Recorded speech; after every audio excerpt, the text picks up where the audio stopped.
Hola, un abrazo muy fuerte para todos. Bienvenidos a esta tercera entrega de esta serie especial de Budismo con Todo, porque tiene que ver con todo y estamos conversando acerca de la historia del budismo. ¿Por qué surge esta religión?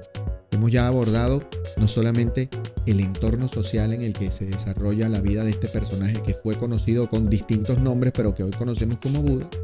Y de hecho también en la segunda entrega pudimos adentrarnos un poquito en su desarrollo de su niñez. No tuvo a su madre presente en los primeros años porque falleció al poco tiempo de nacer y fue tratado como un príncipe, pero llegó un momento en que él tiene otras expectativas y tiene deseo de experimentar otras cosas, tenía otras inquietudes, aunque fuese formado para ser el relevo, el sucesor del rey de la tribu de su que por cierto se llamaba Suddhodana, ¿no? Su papá se llamaba Suddhodana, ¿sí? Y hay una leyenda muy especial que enmarca cómo fue ese momento en el que Sakyamuni nace, ¿sí? O va a nacer, ¿no? Yo creo que ya había nacido cuando llaman a un chamán, ¿sí? Llaman a un pitonizo, ¿sí? Confiable de su padre, para que evalúe al pequeño retoño nacido de la familia de los Sakya. ¿Recuerdas que decía ese? Sí, justamente chamán? Interesante y hasta mítico, ¿no? Porque revela, y viendo los rasgos del niño, lo describe como el futuro. Este va a ser un gran personaje que está destinado a ser un personaje, un ser humano que va a crear, ¿no? Una nueva era y sí. Se adelantaba a los tiempos, evidentemente. Y de hecho le da dos opciones, ¿no? Al padre, ¿no? Le dice, o va a ser un gran rey, ¿no? O va a ser un gran líder religioso, ¿no?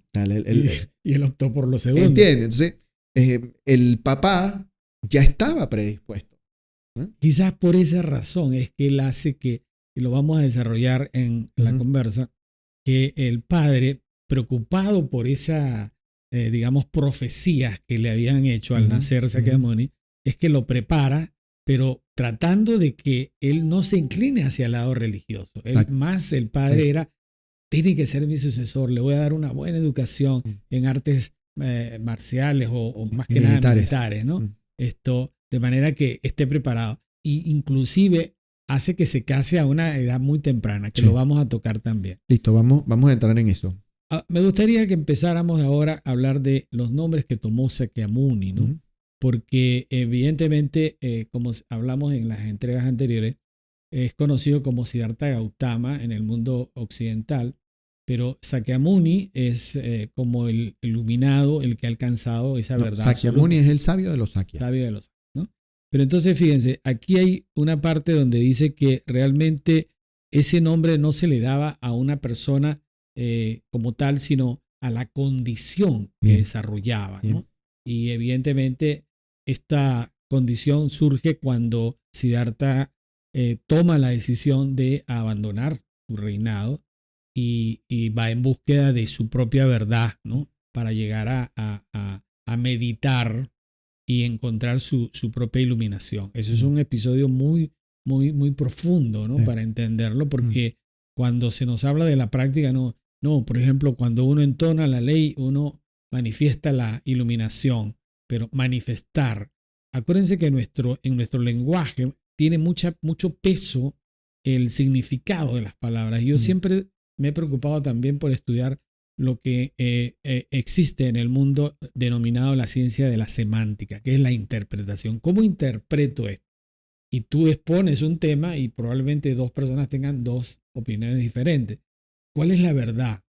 Lo que tenemos que es que poder dialogar y buscar puntos coincidentes, ¿no? Entonces, quería destacar esa parte. Chévere. En el caso de los nombres, como bien dices, Siddhartha es el que eventualmente con el que se identifica desde más joven, ¿sí? Sí. Y el valor que tiene lo que nos comparte y que lo que nos compartió Ikeda Sensei tiene un valor basado en lo siguiente. Ya él nos comentó con todo lo que está recopilado a nivel histórico, las investigaciones realizadas por gente, ya tenemos un perfil de lo que fue ese personaje. Pero él va más allá, ¿sí? Haciendo un ejercicio de decir, basado en eso que él vivió, Por eso es que produjo estas acciones, por eso es que tomó estas decisiones, porque se pone en los zapatos de este joven de hace 2500 años que tenía esta inclinación a buscar la raíz y la fuente del sufrimiento que veía a su alrededor, ¿no? Hay unas formas, ¿sí?, que se han eventualmente como compartido de qué es lo que inspira a ese chamo a salir de su reino. ¿Te acuerdas de cuáles son esas formas? Sí, digamos, él empieza a preguntarse ¿para qué estoy vivo? ¿Qué es la vida? Preguntas muy filosóficas, ¿no? Siendo muy joven. Se habla de que tenía 16, 19 años. Hay eventos que lo relacionan con ese tiempo, digamos, cronológico en la edad. Pero él tenía una gran preocupación de buscar respuestas al sufrimiento, ¿no? Y él considera que desde el nacimiento ya estamos por alguna forma sufriendo. Después pasa por crecimiento, que después se describe como envejecimiento, luego aparece la enfermedad para finalmente llegar el momento de la muerte, ¿no? Y ya en ese momento el tema de la muerte era muy profundo, ¿no? De hecho, tienen muchas tradiciones del pueblo hindú, ¿no? Entonces, creo que eso fue, en opinión del presidente Ikea, la motivación que lo lleva a despojarse de todas esas riquezas. Inclusive él llega a casarse y se habla que tiene un hijo, ¿no? Tiene un hijo.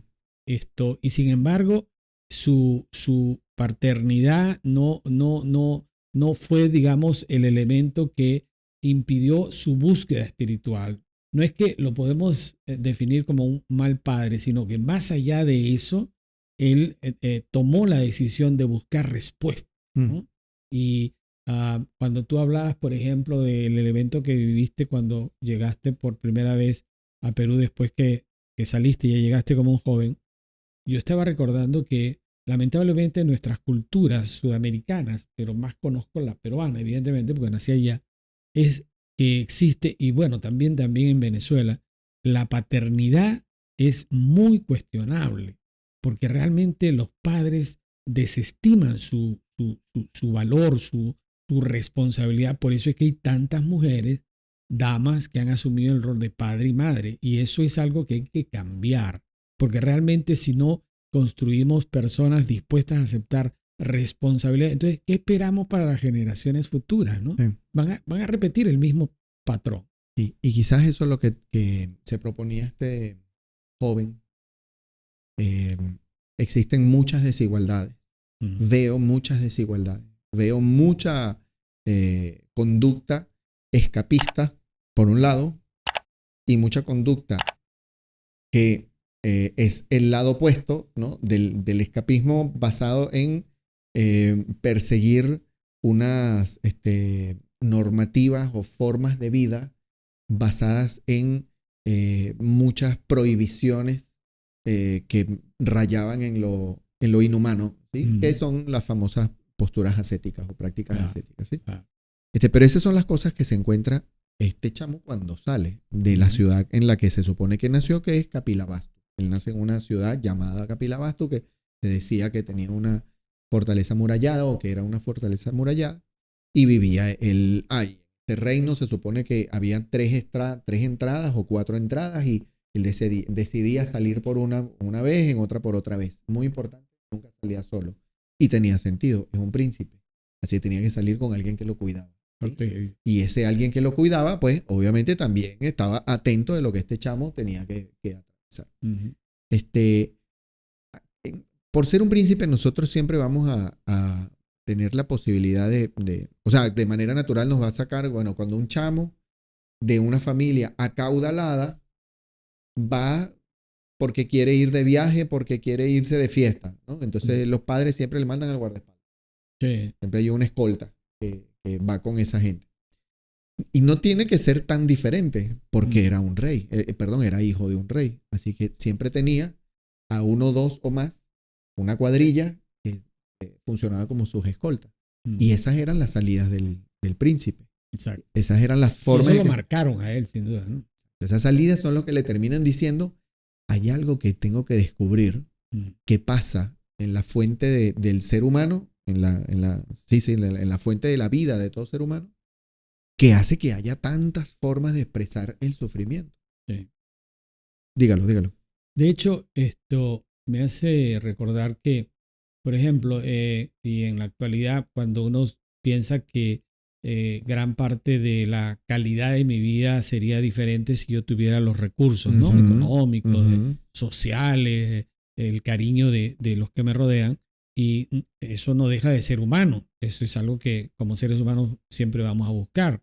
Practicamos para ser felices, y la felicidad no es ausencia de orar por mejorar en todos los aspectos de nuestra vida. Sin embargo, hablando de el personaje Sakyamuni Buda, lo primero que él hace cuando él deja su palacio y se opone a su padre, él se escapa realmente, lo dice el texto, él lo primero que hace es despojarse de todas sus vestimentas de lujo, y él asume su postura de un monje budista, ¿no? De un mendigo. De un mendigo. Sí. Y comienza a vivir de la limosna. De era mendigar. Conocido, ¿no? Ese es el proceso. Sí, y ese es un aspecto cultural que me interesa desarrollar con mucho más detalle, porque esto era bien visto en esa época, ¿sí? Pero antes de eso, quisiera que siguiéramos desentrañando lo siguiente. ¿Qué ve, con qué se encuentra este joven? Que esta es otra disyuntiva. ¿Cuántos años tenía cuando sale a encontrar a buscar, ¿sí? su verdad? Respuestas a su la respuesta, ¿sí? ¿Qué edad tenía? Entonces, Sensei es muy responsable, y queda Sensei muy responsable al decir que, bueno, que no hay una información precisa, pero se supone que fue o de 19 o de 29. ¿Sí? Hay un rango muy amplio, pero sigue siendo un veinteañero. ¿Okay? Un veinteañero. Que es una etapa en la que ya uno no es adolescente y es un adulto en plena formación. Pleno proceso, ¿no? claro. En pleno proceso de reafirmar unas convicciones que van a marcar tu existencia. ¿Sí? El adolescente ya aprendió, o sea, tal como dijiste, de hecho él confronta a su padre y le dice: papá, yo no quiero ser sucesor de esto, yo no me quiero encargar de esto, ¿no? Yo de verdad me quiero dedicar a la búsqueda espiritual, que, como te confirmo, ya vamos a desarrollar porque esto era importante en esa cultura de la India hace 2500 años. Pero yo no, o sea, he decidido, porque ya tomé la decisión. Eso es otra, se le dice a su papá, el rey, ya yo tomé la decisión. El rey hace todo lo posible por convencerlo, ¿no? Pero él dice: no, ya yo tomé mi decisión. Y como tú dices, él se escapa, y se escapa no solo, se escapa con su guardaespaldas. ¿Okay? Se escapan entre los dos, agarran un par de caballos y salen del rey. Y esto, otra vez, poniendo de lado de que un príncipe que tiene un guardaespaldas, siento que es muy destacable, muy particular esa cultura de el hijo que es capaz de decir: padre, yo no puedo seguir jugando en el terreno que tú quieres que yo juegue, ¿no? Nosotros tuvimos un podcast, cuando digo nosotros, somos mi papá y yo con mi compañera Najo. Tuvimos una entrega de Budismo con Todo, está en el canal de YouTube, donde pude entrevistar a mi padre bajo esa figura, mi padre, ¿sí? Y yo creo recordar que yo te hice esa pregunta. ¿Cómo fue para ti el hecho de tener 3 hijos? Y si tú tenías esto en tu cabeza de, bueno, tengo 3 hijos, uno va a ser administrador, otro va a ser contador y otro va a ser abogado, ¿no? Sí. ¿Tenías eso en la cabeza? No, realmente yo lo que comencé, y creo que esto es producto de esa búsqueda que empecé al practicar. Evidentemente lo primero era reencontrarme con mi familia, que lo logré a los 6 meses. Luego era progresar, porque evidentemente mis circunstancias eran muy, muy, muy conflictivas. Pero siempre deseé apoyar el sueño de mis hijos, ¿no? Que fueran lo que ellos quisieran, no imponerles. Porque yo había visto esa realidad ya en Perú. Por ejemplo, en Perú, por cuestiones culturales, lo vi con mi hermano menor que tengo, porque el mayor ya no está conmigo, es que la gente cuando los pone o los ponía en buenos colegios es porque cuando salgas tú vas a tener muchas relaciones que te van a poder colocar donde sea. Eso es algo humano, pero yo no coincidía con esos valores, ¿no? Entonces por eso también no quise que eso sucediera con mis hijos y de hecho no sucedió así. Ustedes están logrando hacer su camino porque ustedes han abierto su camino y decidieron que Isaac Oikedas fuera su mentor. Yo solamente en esta existencia soy su padre y sigo luchando por darles ejemplo de que no me apartaré jamás de esta enseñanza, por lo que me ha brindado como valor para ser un mejor ser humano. Pero desde ese punto de vista, nunca me propuse, no, ellos van a hacer para esto, para aquello, para lo otro. ¿No? Fíjate, quería plantear, o sea, quería como ponernos en este escenario. Como tú dices, es un asunto cultural que tiene presencia en cualquier sociedad.